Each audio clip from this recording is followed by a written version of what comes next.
Welcome to the Big Dawg Crypto Podcast. This is your number one crypto podcast to hear directly from the movers and shakers, innovators, and disruptors in the cryptocurrency industry. Follow on Twitter for updates and to communicate directly at Woof Big Dawg. That's at Woof Big DAWG. Now, here is your host, the one and only Big Dawg Crypto. And welcome to the latest episode of the Big Dawg Crypto Podcast. I'm your host, Big Dawg Crypto. Let me tell you, I've been doing these podcasts for a while now. Started last year. And this next guest, and I mean this, I have bugged him. I have messaged him. I've tried to get him on, and I finally have him on the program. Peter McCormack, how are you doing? I am doing very well, Big Dawg. And do you know what? Listen, I don't like doing interviews. I turn down like nearly all the ones. Nothing pretentious. I think I'm a shit guest. But like you kept going. I was like, all right, come on, man, let's do this. And then I canceled on you last week, and we had to put back another week. Well, I appreciate it. I know you're busy, and I know you got a lot going on. So we'll make it quick and to the point. A few things. First off, the markets right now. What are your thoughts on what's going on as far as Bitcoin and how things are looking starting up 2023? Yeah, so I did an interview with Pete Rizzo a while back, and I was discussing the idea that the Bitcoin might change. We might start to break out of this kind of 4-year cycle we go through. And Rizzo was like, no, Pete, I'm a cycle maximalist. The same shit's going to play out. And you know what? He's right. And I'm with him now. I'm a cycle maximalist because I don't know what else to think. So I think like we're going to see some kind of sideways movement, some up and down for the next year. And if the cycle plays out, then 2024 should be interesting. But also, I try less to care about price anymore. I think, people talk about this thing, come for the gains, stay for the revolution. I've kind of flipped it now. I'm saying come for the revolution, stay for the gains. I think the revolution is more important. And I think that's more palpable for people to explain to the revolution and say, look, just become part of this. And, if it all works out, then there'll be some solid gains in there as well. Well, so speaking of that, it's interesting. I always say that crypto Twitter is a bit of a family community. And I don't say that it's a BS thing. I mean, we do other social media, but we got on crypto Twitter, and there's a lot of interaction with like-minded people. You, however, took it to a whole nother level because we've all met some people in real life.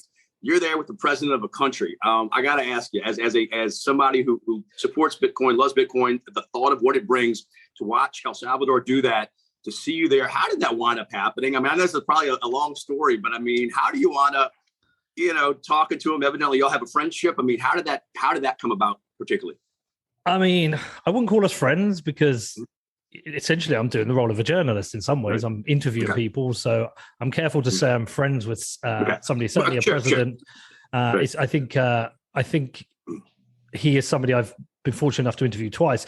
The interview came around because when the announcement first happened, not long after, there was a Twitter Spaces, which he joined. And I think it was a massive Spaces. Yeah. And his brother was on there as well. So I just reached out to his brother and said, hey, I'm Peter. I host What Bitcoin Did. I think it's the largest show about Bitcoin. I'd like to interview the president. I think now's a good time. I'm willing to fly to El Salvador. I'm sure he's busy. And I'll wait around. And if there's a slot that becomes available, I'll do it. So, they agreed. We got it set up. I flew out to El Salvador and waited around for a few days, and eventually there became a slot, and we went in and did the interview. And I'm very fortunate to get that because he doesn't do many interviews, and I've had two. But dude, I mean, after the first one, I got back to New York, and I got on my flight back to London, and I sat in my seat, and I was like, wow. I set it up like, is your podcast a hobby at the moment? Mine, yeah, pretty much, yes. Yeah, I set this up five and a half years ago as a hobby, with no idea where it'd go, and I'm like, 4.5 years later, I'm sat with the president of a country, interviewing him, and it was a really surreal moment, quite a humbling moment actually, where it's like, wow, I feel so lucky to have been afforded this opportunity to do this. So yeah, surreal, amazing. Proud of the interview, even more proud of the second one, and yeah, I'm just very lucky, man. Well, I mean, for somebody just out there watching, obviously seeing him tweet the picture out, right, seeing him do the interviews, obviously there's a respect there. But it's interesting because watching him as a very progressive leader, he's a young guy too, right? He's in his mid 30s or late 30s. Late 30s. He might be 40 now. He's younger than me. Okay, so he's doing that, and it's interesting to watch that. Let me ask you this: watching that as the first, do you even want to kind of, this is speculation, this is a guess, 5 years down the road, could we see more countries? Would you even want to put a number on it, or is that even kind of hard to say? Or what are your thoughts on that? That would it's hard to say, right? He's a bold leader who's made Bitcoin legal tender, which, based on the legislation, comes with certain rules around what can and can't happen with it, whether it's taxed or not. But I can still use Bitcoin in the USA and the UK and other countries. Just going to that step of making a Bitcoin legal tender is a big step. What I think might happen, where I think it gets interesting for them at the moment, he and El Salvador are in the position where most people are when they're in their first cycle, and they get excited about Bitcoin, and they tell all their friends, and all their friends ignore them, and they say they've bought a load, and the price goes up and it crashes down. They're like, "Oh, you broke now?" And some give up and some hold out. But when it goes up again, everyone's like, "Oh shit, he was right." And so I think at the moment there's like a wait and watch at the moment. I think a lot of journalists, media, probably people in the IMF, the World Bank think, he screwed up here. He spent all this money on Bitcoin. He's down, yada, yada. We go through another cycle and the price goes over 100,000. He's going to be in a very good position because his purchase will be highly in the green. I think other countries will go, maybe he was onto something. And that might then at that point inspire other countries to think about Bitcoin. But I think a lot of things have to fall in place for that to happen for a country. And they just did for El Salvador. It was the right leader at the right time, a dollarized country. Similar things have to happen for other countries. So my expectation is other countries will, because I believe Bitcoin wins. But who, when, and how many, I'd purely be guessing. It's speculative. No, I get that. And it's interesting though, because when he did that, you saw, the IMF and everybody, this is, you shouldn't be doing this. And even look at the United States, right? Coming out with the digital dollar. I mean, it seems to me that every sort of country is going to try, or, we're getting away from cash, right? Going to digital dollar. However, the idea of not having the control over the Bitcoin, I don't care what country it is, right? Over Bitcoin. I mean, it's a real, for governments, it seems like they're having a challenge right now. And so what he did was out there, it was forward thinking. But, when you look at the world now, I mean, governments in general, what do you think their view is of Bitcoin? I mean, it depends on which government you're talking about. Some see it as a threat, some see it as an opportunity. Some controlling parties within one country will see it as a threat, and others will, and opposition parties see it as an opportunity. I think there's parts of the Democrat, the Democrat side of the US who see it as a threat, and I think there's certain parts of the Republican side who see it as an opportunity.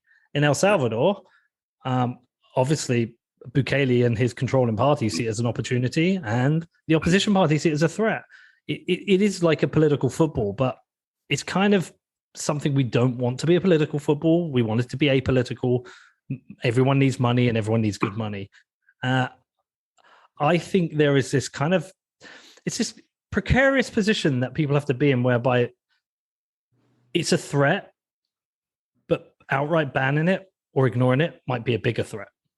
Because if Bitcoin continues to grow, you don't want to be the last person to buy Bitcoin, right? So I think someone like the US is doing it in a really interesting way. It's like this hands-off approach. It's like, okay, we see you over there. We'll let you get on with your thing. We're not going to over-regulate you, but we're not going to under-regulate you because,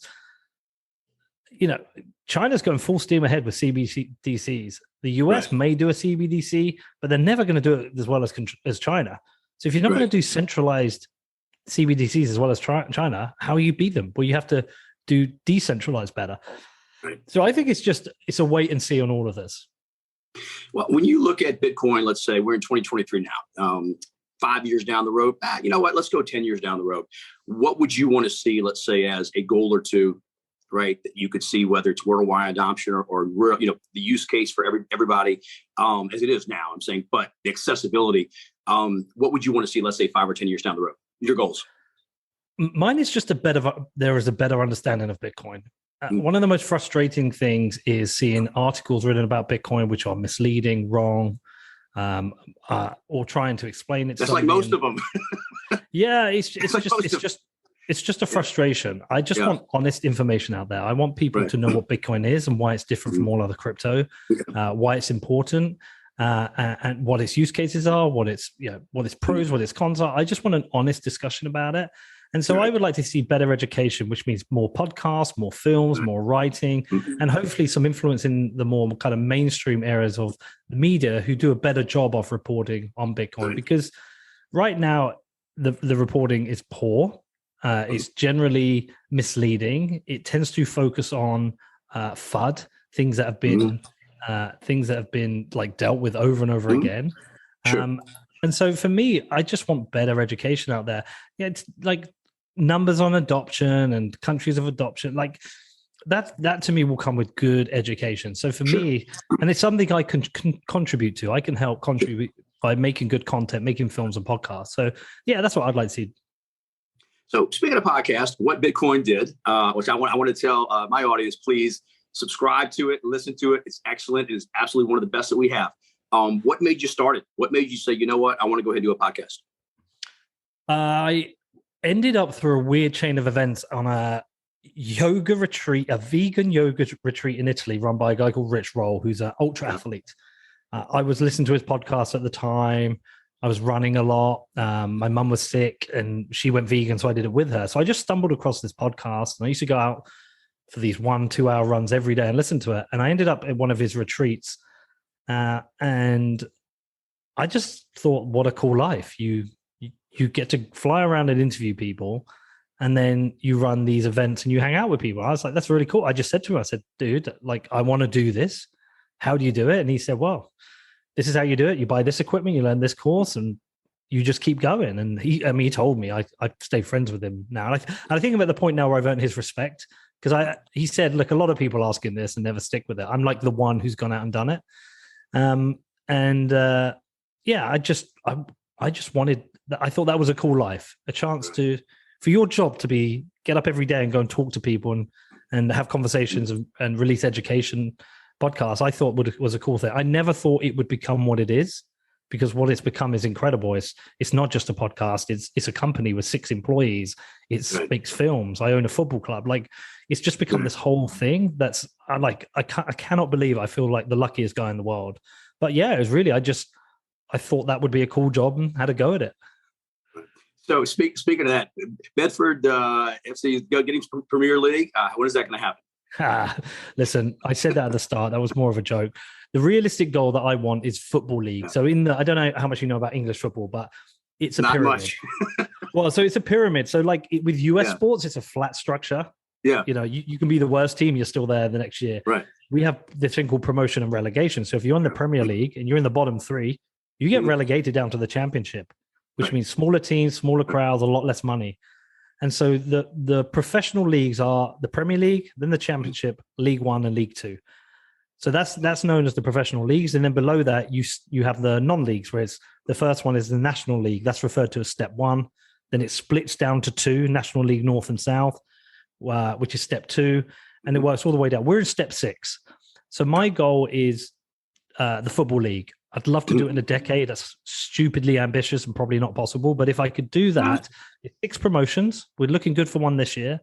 And we would have a Football League team.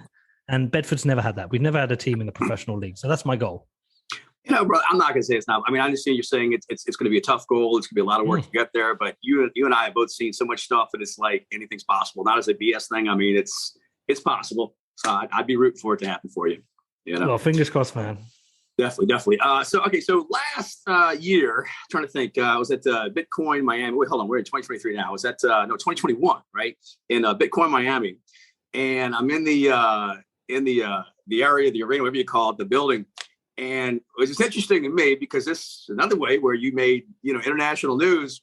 Jack Dorsey, formerly of Twitter, was speaking, and this lady was in the audience. She started heckling, and if I recall correctly, you kind of went after him or something. You held her back. I mean, you basically stopped her from going after Dorsey. What can you kind of recount that situation, because that was a trip? Well, so I was the MC of the event, and because Jack was speaking, I went out to watch in the crowd and see it happening. Yeah. And I just heard all this yelling, and then I realized it was Laura Loomer, who's been in the press a lot for various things. I think she padlocked herself to Twitter HQ once, and the security didn't do anything. Right. So I was like, well, okay, well, somebody needs to do something. So I just right. walked over.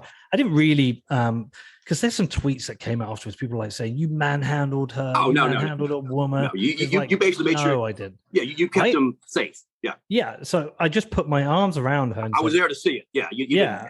Yeah. And I just said to her, and I whispered to her, I said, listen, right. We've made your point now. Right. Nothing else is going to happen. Right. Let's go over here and talk about it. She knew who I was. Yeah. And so I said, if you come over now, walk away, I'll have you on my podcast and we can talk about your issues. And also, if I don't, the security going to get you anyway. So it's probably much better if you come with me. So yeah, we walked over. She was quite emotional. She was upset, and we had a good chat. And I stuck to my word. I had her on the podcast. We talked about it, and me and her are fine. I don't like her vibe. I'm not into her whole political vibe, but I'm still glad I made the show, and I think I handled that well. I mean, like I say, some people were like, "No, McCormack mishandled. If you'd have been there, I'd have knocked you out." I saw it. You de-escalated the situation as good as can be. I was surprised where security, but no, you handled that. Was cool. I didn't realize what her platform was. But look, when people yell, a lot of times they're passionate about stuff, whatever the cause may be. And I think for people that are supporting Bitcoin, right, we get the idea of having your views, whatever it may be. So I thought you handled that fine. I did my best, dude. Yeah. So what? So let me ask you: so your goals in the next, your next year, the next 2 years. I mean, with everything you have going on, what are you looking at? Kind of like what's one or two things that you kind of want to get done that you're looking at? Do you want to make happen? Yeah. So I want to get my football team promoted. We're looking good. We're top of the table now. I'd like to do that. That's an important goal. And I would also like to make more films. I've just finished making my third film. That's in edit at the moment. I'd like to do more of that. I really enjoy the filmmaking. I just continue getting out there, making content that people like. That's, I love this job, dude. And if I can just keep making content, I'll be a happy man. What about you? What are your goals? To keep doing the podcast. And like you asked me earlier, and that was interesting. You said that for a hobby. I started this just because I have a radio background, like here in New Orleans, right? I did radio and radio stations. And I said, you know what? Let me do a podcast. And it was funny because when I did my first one, I had CZ on, which I was very grateful he came on, but I didn't air it for like 2 months. And I said, why would you do that? Because I didn't want to dox myself. I was like, well, like a lot of people on crypto Twitter, I was a dog on Twitter, right? And all this, and I'm just being really open, honest here. And I didn't want to, and I was nervous. I doxed myself. You know what? No one cared. And so I've told people, if you're thinking about doxing yourself, unless you have a reason you don't want to, or you're hiding out, I get that. But if you're just more like, are people? No one cares. I think the community in general, right? As long as you're on the same vibe, the same page, they like that. CZ for episode 1. That's a good get. Well, no, it's once again went into the DMs, it's like, and this is you trying to get people on. The main thing is to ask them, and I was very thankful he did. But I've said this too, and it's not a BS thing. The number one thing someone can give you is time, right? Because we only have so much of that. So when someone gives you their time, I am eternally grateful. I'm a big supporter for life, and that means a lot. But yeah, I enjoy doing this. Probably to do more. Like I said, I was very happy to get you on. As you know, I've been asking. So I appreciate the time.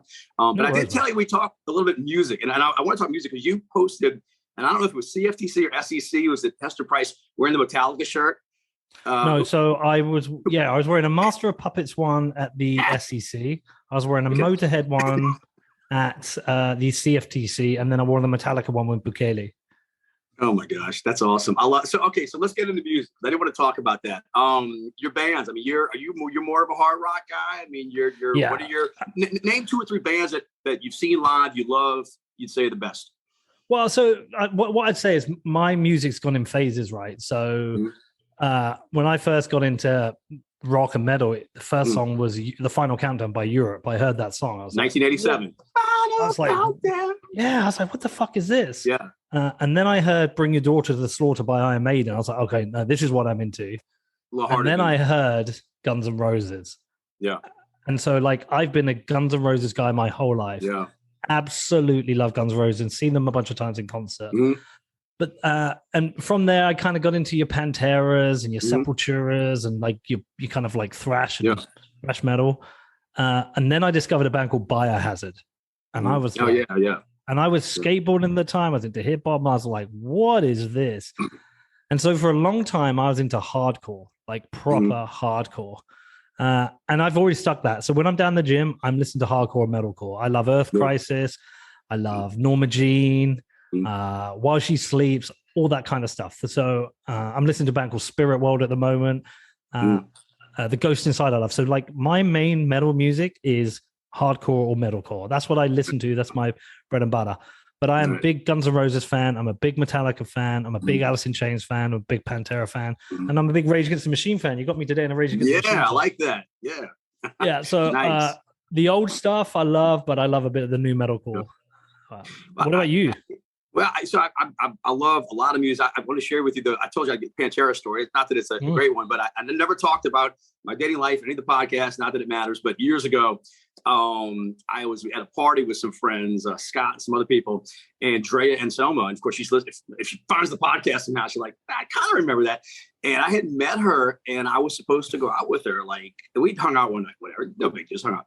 And I was supposed to take Drea out like the next week, and I wound up not going. Anyway, somebody was like, that's Phil's sister. I was like, what? A Pantera, because from New Orleans, you know what I mean? Yeah. But, not that it's an exciting story. But now, I mean, New Orleans has a lot of, obviously, bands that have come out of here. Of course, we've had North Shore, Britney Spears, a little more of the pop end, Master P, for the rap end. I love hard rock. I love, like you said, the bands you're talking about. Dude, I've got a Pantera story. Okay, what you got? Yeah, so when I was about 15, my career went full circle, right? When I was 15, I set up a fanzine. Okay. Right? I set up a fanzine. Issue 1, I interviewed a singer of a band called Skunk Anansi in Bedford. So basically, I wanted to start a fanzine. They were playing Bedford. I went along and did an interview. I did 4 interviews and got that first issue out. It was called The Plug. And then from that, I was able to get other interviews. So I did Biohazard, and I interviewed Clawfinger and Korn. I interviewed Korn when they first came over. Oh, nice. But the record, I can't even remember the record company at the time. They're like, do you want to interview someone from Pantera? I was like, yeah. You're like, hell yeah. Like, we can get you Vinnie Paul. I was like, shut up. So they got me Vinnie Paul, and it was over the phone. Vinnie Paul phoned me up in my parents' house, had my dictaphone to the phone, and I interviewed Vinnie Paul. Yeah. And I think that was the last issue. I did 4 issues of the fanzine. And so it was funny to come full circle and end up becoming a podcaster, because kind of like as a 15-year-old, I started out interviewing people. Yeah. Oh, that's awesome. That's awesome. I love that. I did Irma Thomas for my high school paper, because she was from New Orleans. It's raining, which was interesting because she wrote "Time Is on My Side," which is the Rolling Stones' first top 10 hit. And I'm a big Stones fan. I've seen them like 7-8 times. But I love like the classic rock. I work in classic rock radio, but then all the 90s rock and stuff. I mean, you name it, from, guys, it's just there's so much out there. You know what I mean? Like good. But my thing is, I don't care what the decade is. It could be 50s, could be now. Good music is good music, right? Crap is crap. Agreed, man. Agreed. You know what I'm saying? Yeah. I can listen to the Architects, and then I can put on Alice in Chains. I can put on Faith No More, and then I can put on Elton John. If it's good, I like it. I just don't think there's much good music these days. I think the last great album made was Amy Winehouse's Back to Black. Oh, that's excellent. Yeah. I don't think there's been a all-time classic album since then. It's a controversial statement, but I think so much music these days is like, it's just formulas. There's a lot of formulas. There's a lot of junk. Alice in Chains came here. I'm so aggravated. That's one of the few bands like from the 90s that was touring that I didn't get to see. And it's like, Me too, brother. Yeah, I mean, Jars of Flies and everything. And Man of the Box, to me, like you talk about a guitar riff, Man of the Box is probably one of the best hard rock songs of all time. I mean, just it hits you like that. But yeah. So, dude, I have a tattoo on my arm here of Lane Staley. Oh, no way. Nice. Yeah. Nice. Yeah, nice. He's my favorite singer ever. I love Alice in Chains. I got to see him with the new singer, but it's just, it wasn't Lane Staley, dude. Yeah. Well, I need to get to New Orleans. You definitely come down. You come down to New Orleans, man. New Orleans will show you stuff, man. There's a lot. You would love it, between the live music and everything. Of course, we know it's Mardi Gras and Bourbon Street, but like any city, right? So much more. You've been to Austin, right? Yeah. There's parts of, I always tell people, so you have the French Quarter, people know that, but on the other side, it's called Frenchman Street. That's where all the bands play. That's where, what's his face owned a bar there. Dave Paneer from Soul Asylum would do a residency every Sunday. Yeah, so Dave Paneer would do a residency there. Trent Reznor would hang out there all the time. In fact, there's a club. with Trent Reznor and Robert Smith one night, dude. This is at a place called Santos, which is 2 blocks. Like you get more more of the Austin area. There's a booth right there known as the Reznor Smith booth, where a few years ago Reznor was in town, Robert Smith was there, and they were just sitting there just talking for hours. Like, yeah, dude. The first concert I ever went to was Guns N' Roses in the UK, and the opening band was Blind Melon, and then Soul Asylum. Blind Melon, who actually died, they died here. I think the lead singer Moon died right outside of Tipitinas in New Orleans. Shannon Moon, cocaine overdose, right? Yeah, cocaine overdose.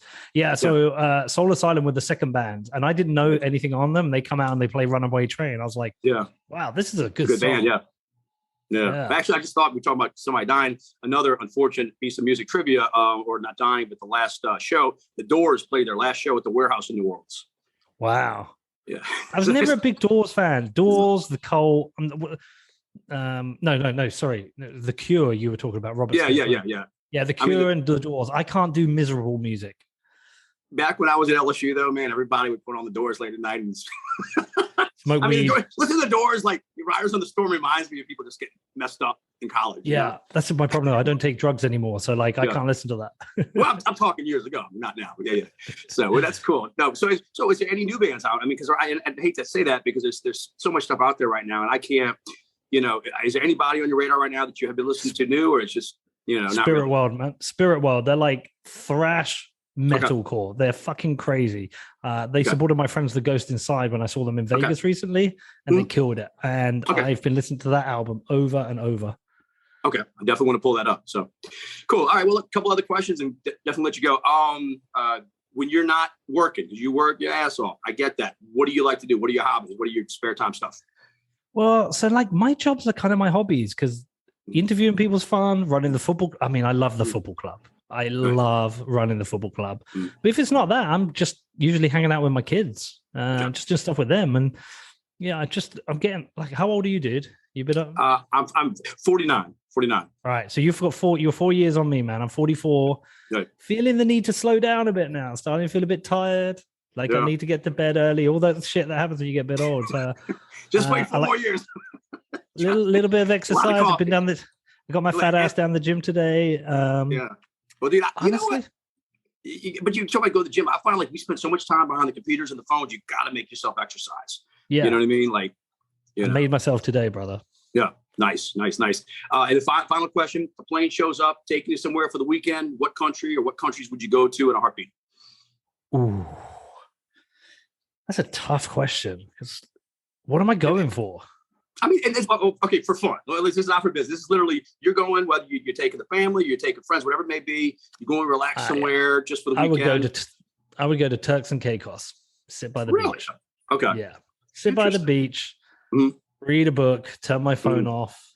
It's the most beautiful place in the world. It's absolute paradise. Nice. And I went there a couple of years ago, and I want to go back. I loved it.